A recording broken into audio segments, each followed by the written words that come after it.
Oh, we are joined by royalty today Yeah, in we the are. Ultimate Dallas Sports Show studios. WFAA fans of a certain vintage will remember one Gina Miller, a member of the WFAA sports department from, we were trying to nail down the years. Was it 03 to 05, 02 to 05? What was the time frame? When you're the vintage that I am, Mike, the years just don't. Yeah, we don't need to go. We don't need to go that granular. It don't matter. When you have a 5 in front of your age, doesn't matter. It was in the 2000s. It was the early 2000s. Early aughts. Yeah. Okay. All right. Yeah. Well, welcome back. How many times have you been in these four walls since that time? Probably a couple just a handful, right? Yeah, just a handful. You know, I did a lot of World Cup stuff when it was announced in 2018 that North Texas was going to host 9 matches. 2021, when that news came out, 2022 actually is when I think it came out. And then a lot of times with Mavericks news, a few times with FC Dallas news, if we're being real honest, but a few times time or over two. the years. Yeah, a time or two. So you are of a large collection of reporters that have had at one time or another had your name said by Dale Hansen. Here's Gina Miller. So we have gone into the annals of WFAA. If we can call up SOT 1 here, and I'll do my best to try and kind of button up and do my best Dale Hansen here. good. Oh, boy. Here's Gina Miller. The Cowboys will have to get used to playing teams that have an extra week to prepare because after Sunday, 3 out of their next 4 opponents will be coming off a bye. Gina Miller, Channel 8 Sports at Valley Ranch. The Longhorns believe a relaxed approach is the way to go into Saturday's game here at the Cotton Bowl. It's what they do for every game, maintaining they're not going to change anything for the Sooners. Hambrick may not be a consistent 100 yards per game back, but if he continues to be effective, the Cowboys I remember will that take shirt. what he gives them. The hair is so bad. A consultant that we used at the time told me to dye my hair to make it pop better on camera. Average isn't listed Told in you the to NCAA dye your stats hair? Yeah, dye it because he red, hasn't go played in red. 75% The things that- of North Texas games. After the This season, is the last he'll be one. This is eligible. a North And if Texas he football just gets his package. average Do you still have that against Middle belt? Tennessee, I did, that was a not shirt. surprisingly, I was really he'll lead the proud of that. I nation bought in it at rushing. J.C. Penney's Gina Miller, on sale. Sports on the North Texas. I mean, and our news director at the time and the consultants we used were really clear. Oh, you should do bright colors that pop, brighten your hair a little bit, get some red in there, Love it. look really good. So awful. The things that people in positions of power in our business, and I'm not necessarily talking about anybody who works here currently, for the record, before Right. somebody comes down and smites me. But the things that people in positions of power in our business think it's okay to say to people about their appearance. Oh, do you know I once had someone tell me, And that's coming from me. I can only imagine it's a 50 million times worse for y'all. Michelle and I can talk, share some stories. I once had somebody, I was 24 years old too. Someone tell me to have plastic surgery to get the fat pads underneath my eyes removed. I'm like, a healthy diet and water will fix this problem, not plastic surgery for a 24-year-old. 24? Yeah. That's beyond me. My mother-in-law likes to tell me how our daughter has the same smoker eye rings that I have underneath my. I'm like, thanks, Sharon. Sharon. She looks fabulous, by the way. I know she looks great.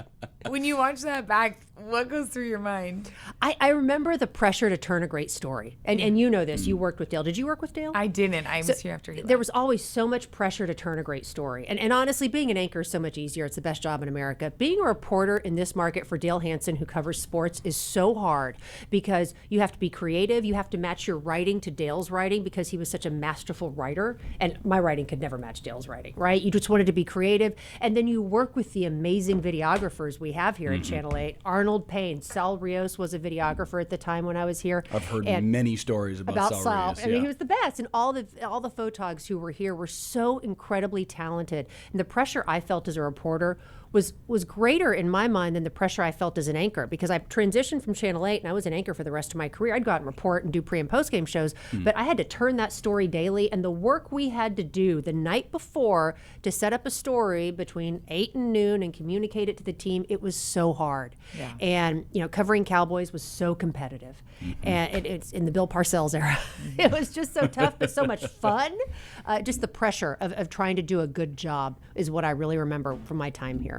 I experienced tail end of his career, Dale. I came in 2015, so I caught the last basically 6 years of his career. And he has said to me, he's like, you caught chill me. Chill Dale. Like, I wasn't fire and brimstone anymore. Like, he has said to me, he's like, the first 20 or so years that I was here, he would claim nobody in the market would have outworked him.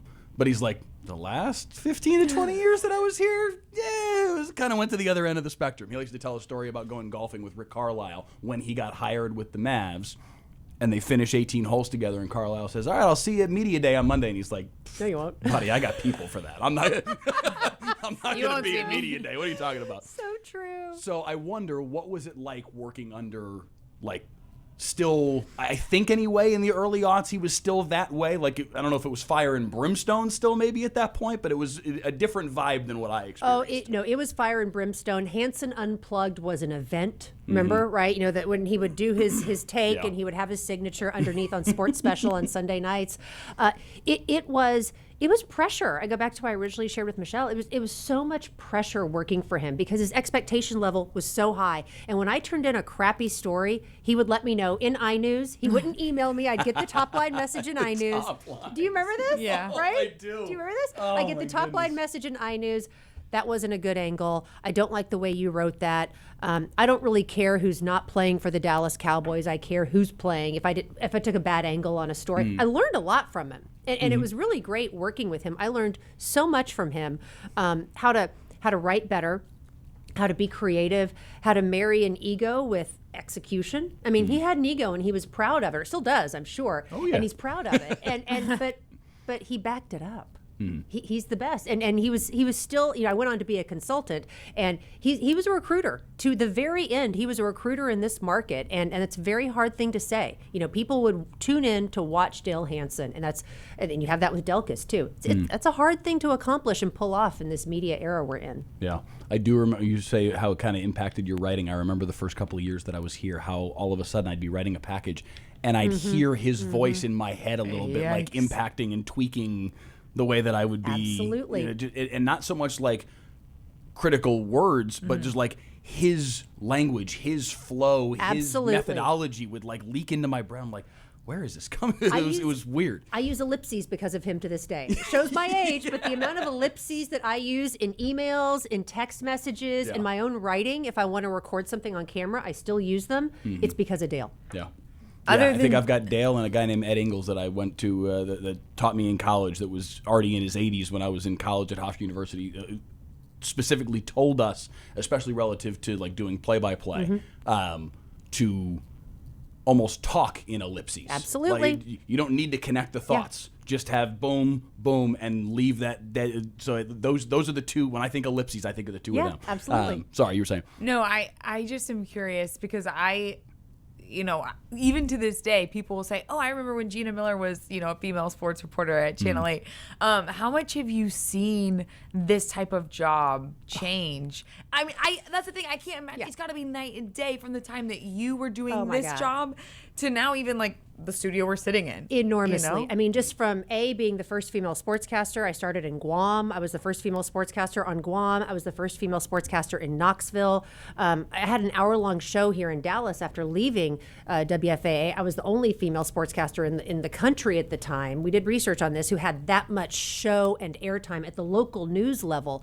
And it's changed so much. You know, the studios were such a big deal. What we wore, we had to be so polished. And now everybody wants this type of format. It's Yes. so raw. We're trying to reach those younger consumers and those younger viewers who aren't necessarily connecting with the traditional broadcast product. I remember there was an era, Michelle, and you'll particularly appreciate this, I think. You know, everyone said, oh, you only got hired for that job because you're a woman. Yeah. I was precluded from just as many jobs because there was already another woman, not at the station, at the market. In Right. the market, in Knoxville, in Dallas, on Guam. I mean, you know, that's a totally different story.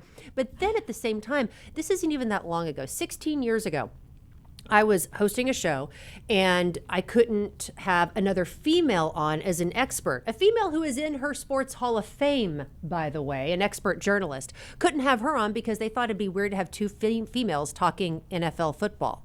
And you know, I was seen as a challenge to be an analyst about the Dallas Mavericks at the time because I was covering the Mavs more than anybody because I was at shoot around, I was doing the pre and post game shows, all the things. Like, we really can't see you as an analyst. You need to be that sort of quarterback, that co-host. So it's changed so much, and the formats with which we deliver the news and shoot the news or sports news, I should say, is night and day from when I shot with 3/4 inch tape. I mean, back in the day. I'm that old. I'm that vintage.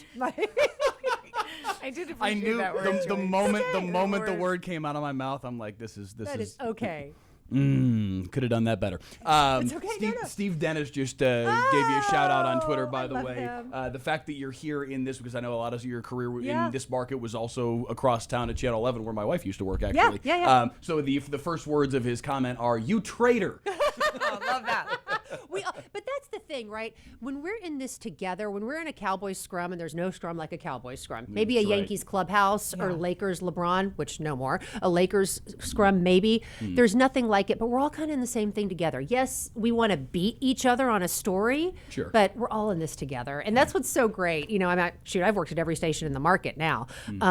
But it's just so great working in this market. I think it's the best market because we're all kind of in the same boat together, just trying to do the best stories we can and deliver the best coverage. And we want to beat each other, but it's part of the fun too. Yeah. Well, and the fact that you've worked at every station in the market comes as I knew you had worked at here 11 and 5. I guess I didn't know that you had done some stuff with Channel 4 Yeah. as well. Yeah. But it comes as no surprise because, and this is hard to accomplish, especially in this market, because as much as we all are in it together, as you say, there is competitiveness, there is ego, there are moments where we get crossways with each other. And yet, I don't think I've ever heard anybody say a bad word about Gina Miller ever. Not to me. Oh, that's Not very to me. kind. Not to me. That's really nice, Mike. So Me either, by the way, for what it's worth. and believe me, I hear it about other people, and I don't hear about a. I hear it about Gina Mike a Miller, lot, so don't worry. I'm kidding. I don't. I know she's gonna say she's kidding. That's truth. Tell us a little bit more about, and I know we're going to talk some World Cup as well, and your experience with all that, because that was amazing to have here in town. But the other curiosity I have, like I know the names within the sports department that you worked with, with Dale, with Joe, with Arnold Payne. Were you before Ted Madden? I was with Ted Madden. Were you with Ted Madden as well? Okay. I was with Mike Hill. Okay. I was with Mike Hill, and I heard served the as Mike Hill stories yes. as well. Oh yeah, we can't share those stories here. I served as the weekend anchor to bridge between Mike and Joe Trahan. Okay. Yeah. Okay. Yeah, when they that was something. That was an era. I was here with I know that story. TV's Ted Madden, the great Paul Melton, who's in the Lone Star Emmy circle. That's I right. just the people who came through this sports department, it's remarkable. Videographers, producers, editors, they're all doing amazing things, or they're still here doing amazing things. How about on the news side? What are some of the names that you worked Brett with? Ship. I worked with Bert Ship. That's how long you really? I did. I worked with Bert Ship Haas. I worked with him. My first time I When did anchored he here. retire?